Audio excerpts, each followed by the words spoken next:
Are you really saying that in certain situations, the president can decide whether it's in the best interests of the nation and then do something illegal? I'm saying that when the president does it, that means it's not illegal.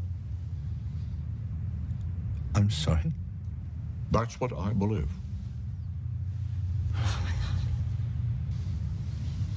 Now, that was from Frost Nixon, just a movie, but what is happening in the White House now is all too real. We're reminded of that each and every day, where it seems the president's handlers say that in effect the president is above the law. The White House ignoring subpoenas, telling others to do the same, and the president's own attorneys flat out saying that they're not going to cooperate with the impeachment inquiry. Well, my next guest, he should know. He was a Watergate prosecutor who says that Trump deserves impeachment. In fact, Richard Davis was chief trial counsel in 2 Watergate trials and also took the lead in organizing testimony from former President Nixon. He's also former Assistant Secretary of the Treasury. And he's kind enough to give us a few minutes. Richard, thank you for the time. I appreciate it. My pleasure. Well, first off, obviously there were things in Watergate that stood out. The Dean testimony, obviously the tapes. In many ways, it seems that the bar now to convince a skeptical public with all the fake news and all the other rhetoric polluting the landscape is you almost need a smoking gun. But in many ways, we already have that, don't we? With the transcript of the conversation with the Ukrainian president and the acknowledgement for the president, and in fact, the doubling down of asking China as well to get involved and give dirt on Biden. No, I think you're right. I'm a strong believer that before you move to impeachment, you do need to have strong evidence. In Watergate, for example, I'm not sure there would have been an impeachment or a resignation without the tapes to corroborate John Dean. Here, you don't have the actual tapes. You have as close in the Ukrainian situation as you can to a tape through the transcript. That's what distinguishes this from the Mueller investigation, which became, very confusing to the public. This is very simple. You have a quasi-transcript, which really acknowledges or constitutes the abuse of power. You have some of these text messages which corroborate it. And as you say, you have the president doubling down on his theory that if I say it in public, maybe people won't think it's really bad, but it is bad. But in some ways, compare the then of Watergate to the now.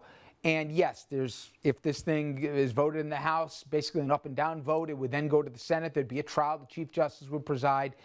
But as much as a trial, this is in effect a political exercise. 20 Republicans in the Senate minimum would have to agree with every sitting Democrat to say that an impeachable offense occurred in a high crime and misdemeanor suitable enough to remove a sitting president.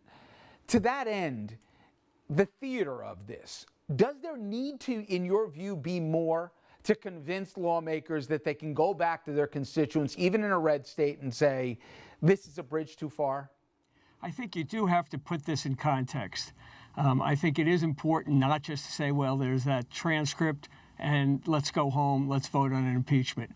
There needs to be a process of educating the public to create the dynamic in which political people, political leaders, members of Congress, members of the Senate may react. Well, I don't favor, for example, relying on the Mueller report as the basis for impeachment. There are things in that report that are important background and lead to where we are today. You are going to need more to give the public a better understanding of what this is part of, the broader abuse that's involved here. That's the importance of what I think some of these State Department officials are courageously coming forward and testifying, former White House national security officials, really making it clear how horrible the situation is and really what an abuse of power it is, and putting this all in a broader context and linking it back, I should say, to doing favors for Vladimir Putin, because we don't focus enough in that transcript about where he's asking help in terms of investigating counterstrike. That's part of an attempt to say, oh, it really wasn't the Russians. It was the Ukrainians who interfered in the election. And who would that help? That would help Vladimir Putin by giving an argument that the sanctions aren't necessary because the Russians really didn't interfere, despite what our intelligence agency said, despite what the Senate Intelligence Committee, a bipartisan conclusion that it was the Russians and they did it to help Donald Trump. It does always seem to come back to Russia. You know, last segment, Richard, we spoke to your old colleague, Nick Ackerman, one of the 17 folks involved in Watergate who signed the same letter that you did about some of the various players. But the president and his handlers have all but said, hey, the only thing you can do to a president is basically every 4 years decide whether you want him or her to take the office. In effect, he, in the case of Trump, is above the law. Explain to the layperson how it is that when people get a subpoena, they can just say, yeah, no thanks. We're not going to talk. And by the way, we're not going to let anyone involved in our particular department talk either. That's not the way it's supposed to work, is it? It's not the way it's supposed to work. And if, you know, one had the luxury of time, one could go to court, get an order from the court enforcing the subpoena, and then seek to hold the person in contempt, but for violating the court order.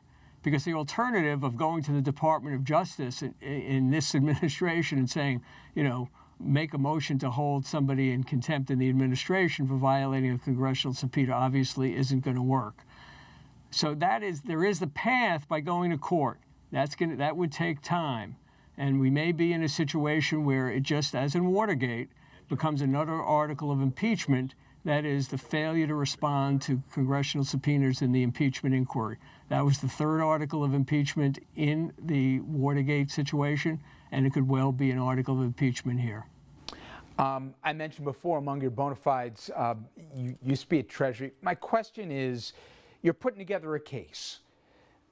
It almost is too target rich. There's too many things, especially when the American public is your audience in many ways, in addition to the 100 senators, theoretically, if this went to trial there. Let's say you got your hands on all his tax returns. Let's say there was questionable financial dealings, let alone emoluments violations, etc. Do you keep laying it on, or do you run the risk that, Richard, it becomes too dense and too complicated and too easy to maybe pick apart one or the other for the broader American public, let alone the electeds who are going to have to vote? Well, I think the emoluments issue is a serious issue because if you look at the purpose of that clause, the whole purpose was to prevent foreign government interference in the United States political process. That's the purpose of it. Having said that, I really do believe that from the perspective of trying to convince the public, a lot of this can be background, but I really would focus on what we have in this Ukrainian situation: very direct abuse of power, very clear abuse of power, easily explained to the public. I think that's why the polls have jumped so dramatically. There's a poll today that say 52% favor impeachment and removal. I think that keeping it simple, direct, almost like as a former prosecutor trial lawyer, that's what you try to do when you were prosecuting somebody. Keep it as simple and direct as possible, and that is the best way to persuade. Finally, Richard, I know that there's differences, but there are parallels with Watergate and what we're seeing now, abuse of power. You mentioned it right off the top. In many ways, I've spoken to folks who said, hey, as bad as it was with Nixon and those surrounding him, there at least was an understanding that there was a respect for the office. You don't see that now. This is all transactional, whatever they got to do, whatever they got to threat, saying civil war, all the rest here. Do you agree with that? Is both the actions the president did, Trump that is, and the rhetoric that has followed even more dangerous than what you saw back then? I think it's plainly more dangerous. Richard Nixon was one of the most complicated presidents and probably political figures in our history. In many ways, he was trained to be president. He understood the office. He understood the responsibilities. He had this fatal flaw that led him to the kind of abuses that involved the Watergate, that involved the break-in into the psychiatrist's office of a political opponent, enemies list, clear abuses that warrant his removal from office. But he wasn't at his core somebody who was ignorant of what it meant to be president. And if you look at some of his accomplishments, they actually were quite significant. So I think it is a more dangerous time. We also live in a different media time, which makes it more dangerous. In Watergate, you had the 3 broadcast networks. That was it. There was no cable TV. There was no social media. And there was certainly no network like Fox News, which largely, at least in terms of its opinion people, really just were towing the president's line and virtually a house organ in that regard. Very different, and I do believe it is more dangerous. Some great insight. Richard Davis, I really appreciate the time tonight. Thank you so much. You're welcome.